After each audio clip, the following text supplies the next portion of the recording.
귀인은 결국 나 자신이었다. 인생을 바꾼 사주의 비밀.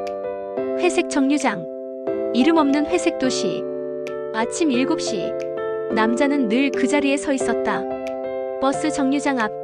구겨진 정장 바지와 희미해진 가죽 서류 가방을 들고. 그의 이름은 박태수. 48세, 중소기업 격리과장. 이력은 성실하지만 삶은 늘 정체 상태였다. 태수는 요즘 가끔 이상한 꿈을 꿨다. 누군가 불러세우는 목소리.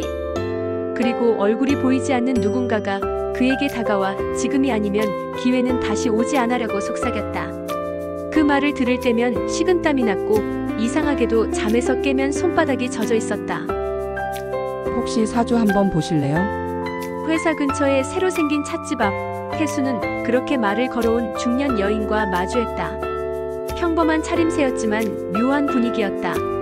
이름도 간판도 없는 곳. 그녀는 그저 운명을 읽는 사람이라 불렸다. 태수는 반신반의하며 생년월일을 건넸다. 그녀는 태수의 사주를 조용히 들여다보더니 이마를 찌푸렸다. 당신은 사주에 귀인이 2명 있어요. 하나는 당신의 인생을 무너뜨릴 뻔했고 하나는 아직 나타나지 않았네요. 그런데 중요한 건 그녀는 시선을 들었다. 올해 그 귀인이 당신 곁에 나타난다는 거예요. 귀인이요?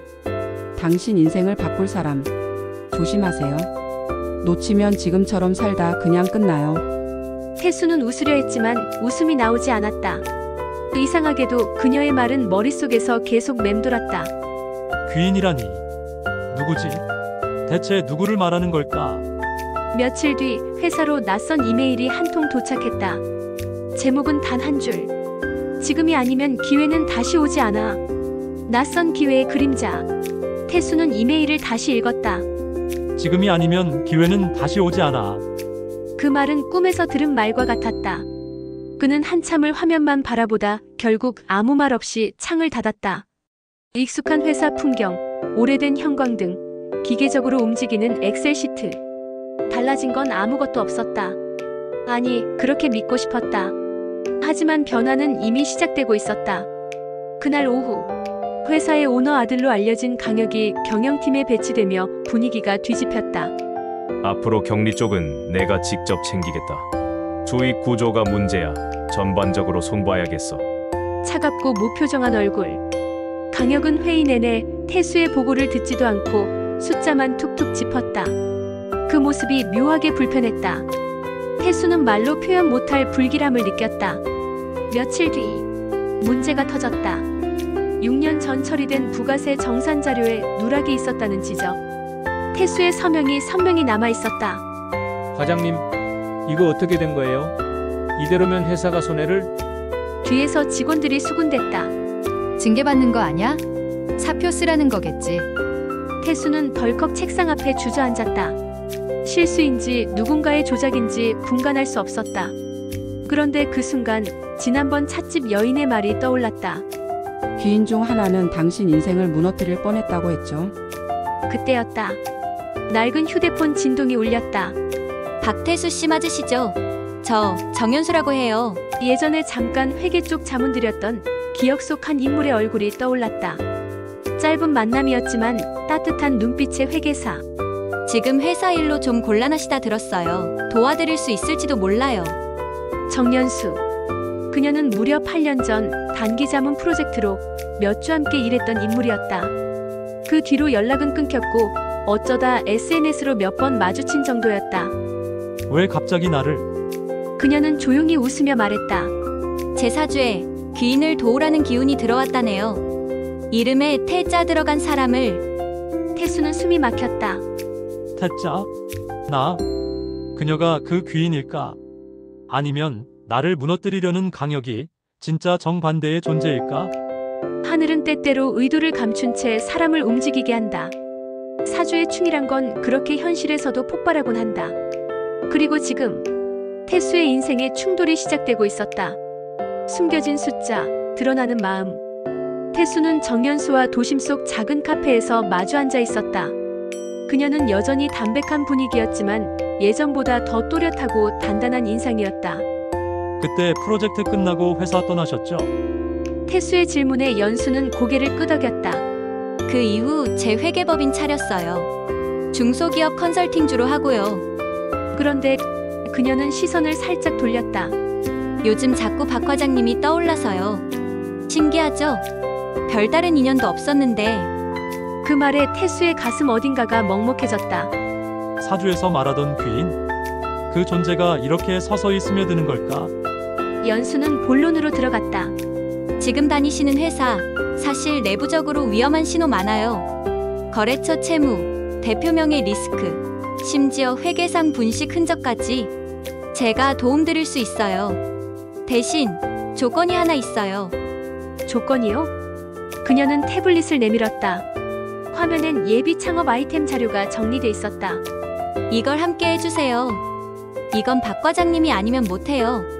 회계도 유통도 제 사람이 다 있긴 한데 숫자와 흐름을 읽어낼 사람은 박 과장님밖에 없어요. 태수는 순간 망설였다. 지금껏 해온 모든 걸 내려놓고 완전히 다른 삶으로 들어가는 선택. 그건 누구에게나 두려운 일이다. 하지만 마음 한구석에서 묘한 떨림이 일었다.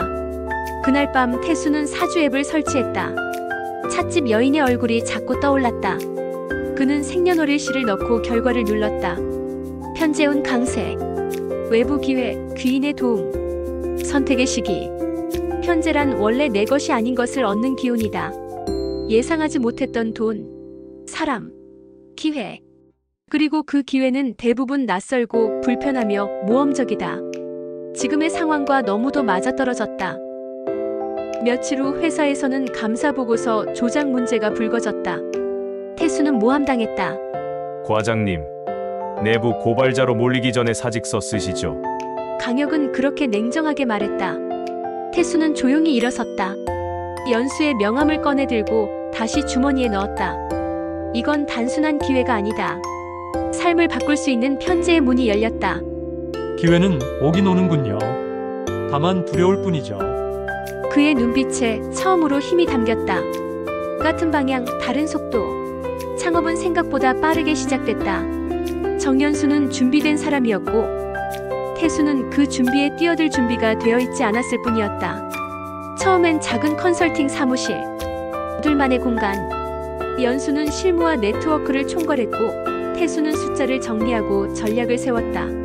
과장님, 아니 이제 이사님이라 불러야겠죠? 연수의 농담에 태수는 어색하게 웃었지만 속으로는 설렘과 두려움이 교차했다. 하지만 며칠 지나지 않아 첫 충돌이 왔다. 이 거래처, 제가 보기엔 리스크가 너무 커요. 연수 씨, 무리한 확장 아닌가요? 위험 없인 수익도 없어요. 전 이 타이밍이 우리한텐 기회라고 생각해요. 그녀의 눈빛엔 단단함이 있었다. 태수는 잠시 말을 잇지 못했다. 사주에서 말하는 겁제, 같은 성향의 사람이 내 재산과 기회를 나누거나 빼앗는 기운. 그리고 비견, 나와 너무 닮아서 부딪히는 관계. 그녀와의 파트너십은 분명 든든했지만 동시에 감정적 거리에서 오히려 더 가까운 파도처럼 휘몰아쳤다. 늦은 밤 사무실, 연수가 문득 물었다. 혹시 무서울 때 없으세요? 늘 무서워요. 하루에도 10번씩 후회해요. 그런데 왜 계속하세요? 당신이 있으니까요. 그 말에 연수는 고개를 돌렸다. 묘하게 긴 침묵. 전요. 그녀가 말했다. 이 일 처음부터 당신이 함께 해줄 거라 믿었어요. 이상하죠? 근거도 없고 확신도 없었는데. 그녀는 말 끝에 살짝 떨리는 눈동자를 보였다. 그건 업무 파트너가 아닌 사람 박태수를 바라보는 눈빛이었다.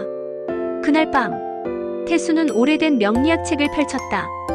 겁제는 갈등이지만 때론 그것이 가장 가까운 연인의 별이 된다. 그 구절을 천천히 되새기며 그는 조용히 눈을 감았다. 연수는 귀인일까? 아니면 더 깊은 운명의 일부일까?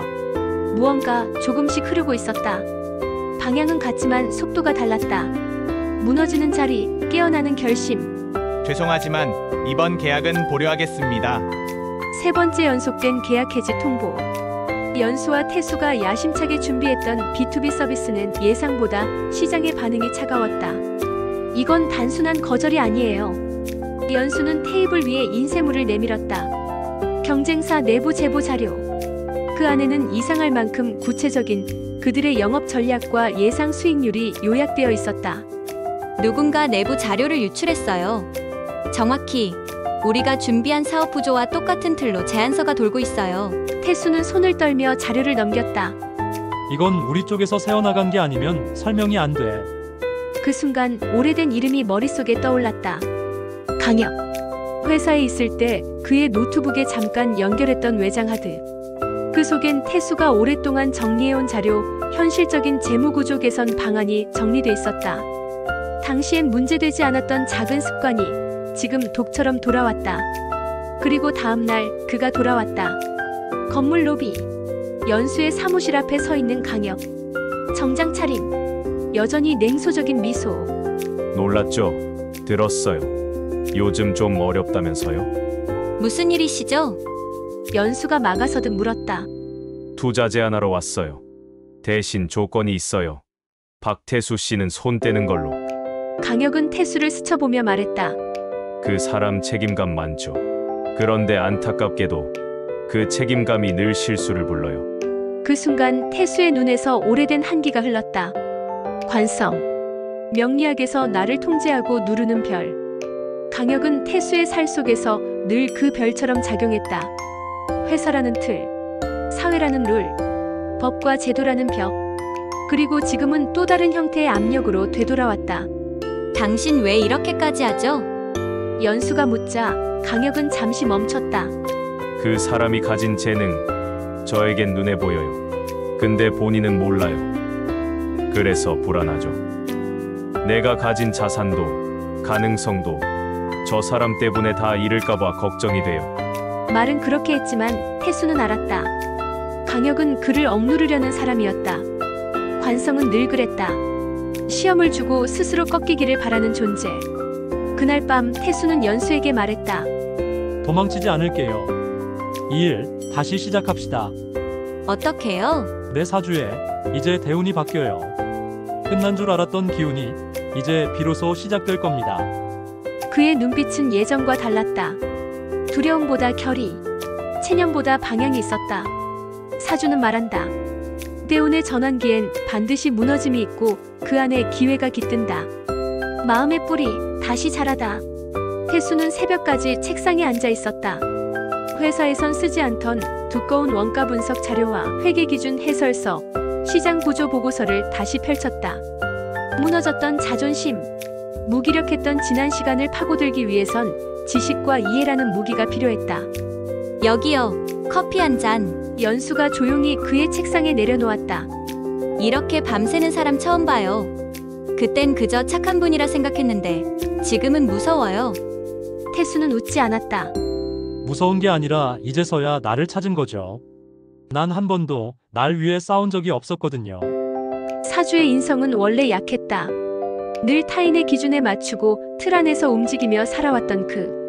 하지만 지금 그는 지식의 뿌리를 깊이 내려가고 있었다.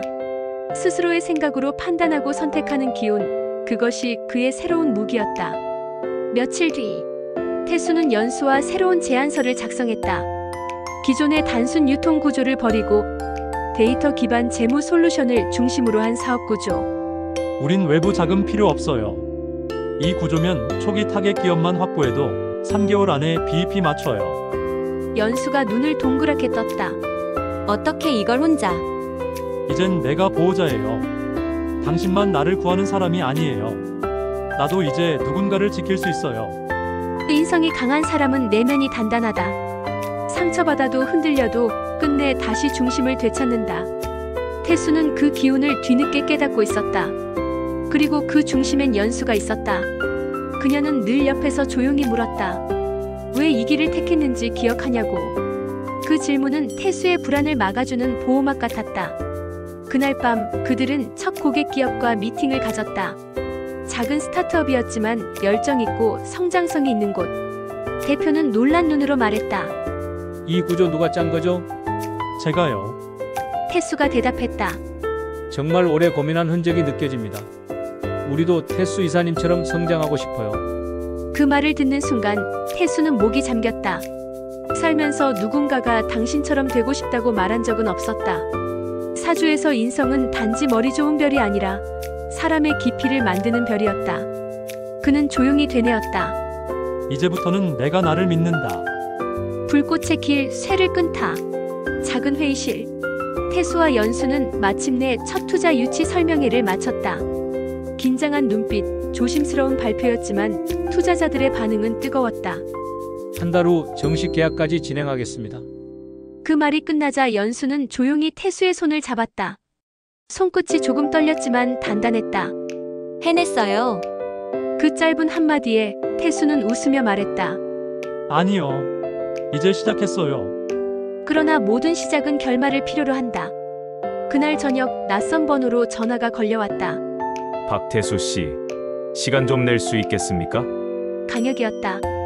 다음 날 오래된 고급 호텔의 라운지. 강혁은 예전과 달리 수척해 보였다. 당신이 만든 모델, 투자자가 하나 둘 넘어가는 거 알고 있어요. 그래서요? 그 모델, 원래 내 거라 생각해요. 당신이 나보다 먼저 꺼냈을 뿐이지. 태수는 조용히 웃었다. 아니요. 당신은 꺼내지 않았어요. 왜냐면 당신은 꺼낼 용기가 없는 사람이거든요. 강혁의 표정이 굳어졌다. 태수는 천천히 말을 이었다. 당신은 늘 규칙 안에서 강했죠. 시스템을 믿고 그 안에서 사람을 누르던 사람. 하지만 지금은 그 시스템 자체가 변하고 있어요. 이젠 당신이 외부예요. 화극금. 불은 쇠를 녹인다. 쇠처럼 단단했던 억압과 권위, 불합리한 질서를 결국 새로운 열정이 무너뜨리는 법이다. 태수는 처음으로 그 흐름 속에서 자신이 불이 되었음을 깨달았다. 난 이제 당신이 무섭지 않아요. 그 말에 강혁은 아무 말도 하지 못했다.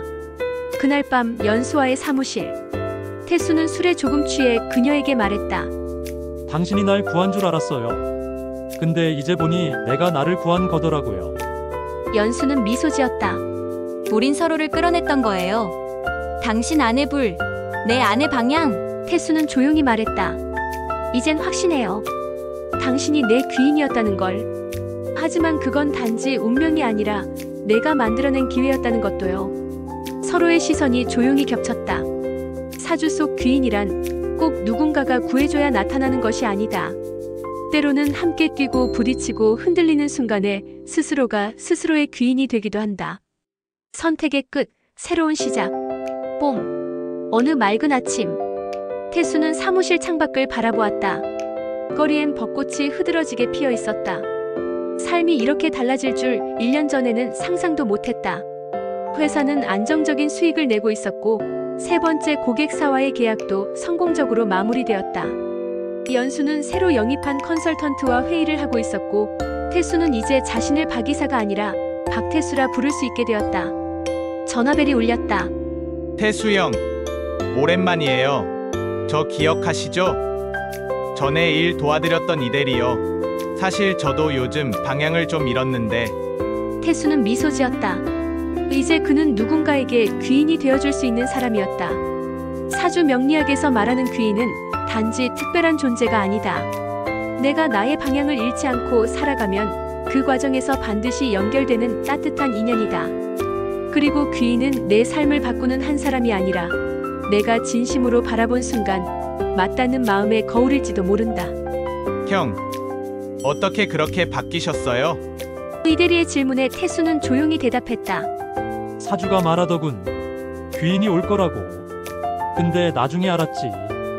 귀인은 바로 지금의 나였다는 걸. 연수가 사무실로 들어섰다. 뭐 하고 계세요? 그냥 내 인생 생각 좀 했어요. 그러지 말고요. 그녀가 웃으며 말했다. 앞으로 우리 인생 생각해요. 창밖엔 봄이 흐르고 있었다. 그들은 그렇게 다시 시작하고 있었다. 과거를 끊고 귀인을 만난 남자는 결국 자기 자신이 되어갔다. 다음 영상은 궁합이 나쁘다던 결혼, 10년 뒤 사주가 바뀌었다고입니다.